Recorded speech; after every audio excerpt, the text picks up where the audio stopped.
you can transform conflicts with empathy. Often people, when I talk about empathy in Latin cultures like France, this is a story that happened in France, a real story a few years ago, quite a few years ago actually, around the power of empathy. And often I hear people saying, empathy is for the weak, or empathy is something that you do if you don't have any other choices, or it doesn't really say wastes time, is what people say. So I shared this story from my mentor, Théo Cockx, who had an incredible experience just south of Lyon, was doing training for basically leaders in French companies, large corporations, big industrial companies. And he had this training called the GreenBlueRed. And if you don't know about it, it's nothing to do with personality models. It's just literally, think of it in the simplest way that you can color code all your communication on the intent behind, and the words that you use are either blue, focused on me, my knowledge, green, focused on other, empathy, curiosity, building trust, and red is common action. And when you start color coding online, what's happening, most of it is blue and red, and there's a general lack of green, which is actually the thing that's missing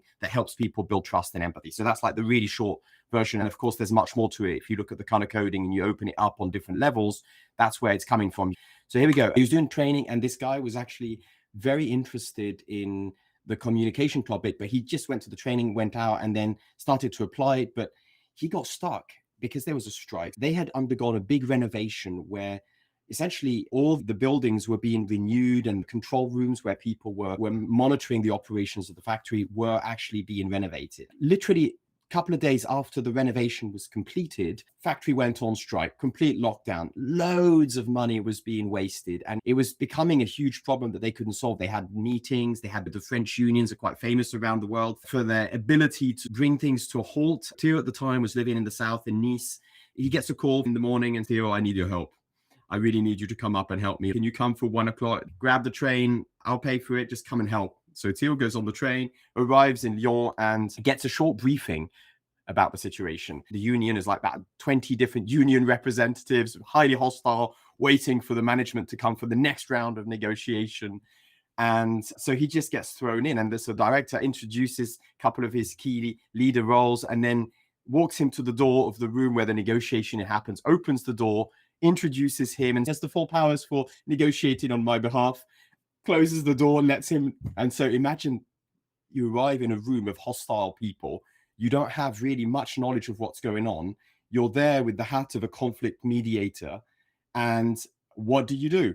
Théo just paused and took a deep breath and went in and said this sentence, which I think is one of those that I invite you to note down. It's like one of those spells. He basically used empathy to understand what was going on. The management thought that they had done something incredible, and the unions were opposing it. So how do you build that into an empathy statement? He said, what the management considers to be an innovation is a poisoned gift.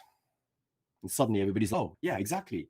Suddenly he gets the ears of the group, and then he allows the silence to make its magical effect, and then sits down and starts taking control of the group's conversation. And he invites the unions one by one. He's basically given them a very simple process of, okay, one by one, if you would like to just share what are your top 3 gripes with this, and so that we can maybe come back to this situation with a holistic perspective. He's listening very actively, and a great way to do that, by the way, is to take notes in front of people and show them that you're actively listening with your pen and no words. Gets around the whole room, and eventually what happens is that he starts to see a pattern, because he's not there interrupting and trying to sort of disagree. He's literally being green, empathic, and focusing summaries, re-expressions. Like, you can do all sorts of different green verbal techniques to be empathic. It's not enough to just want to be empathic. You can say, this is what I understood. This is what you've been saying. Is there anything else? After a while, he pauses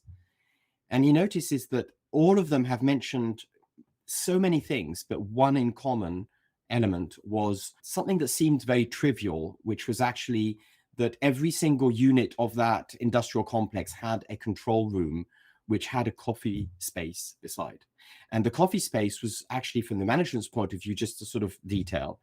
But for the different units, this was where they conducted business negotiations with subcontractors. And it was a massively important space. And now when they centralized the control room, they had a tiny coffee space where only people could stand in, 2 or 3 at a time.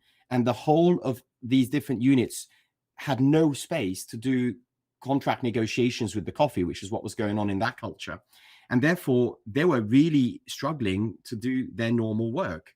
Once he understood that, he placed that on the table and said something like, let's imagine that all of your concerns are heard and acted upon within the next 24 hours. And in particular, if we were to imagine that the coffee problem that you've all mentioned would be solved by all of you having an extension built with just the space for negotiation that would be started to be worked on right now, are there any reasons why you wouldn't be willing to go back to work?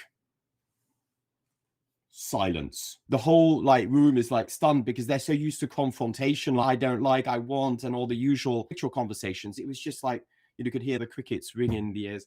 And then they basically just looked at each other and it worked. They literally unblocked the strike in a couple of sentences.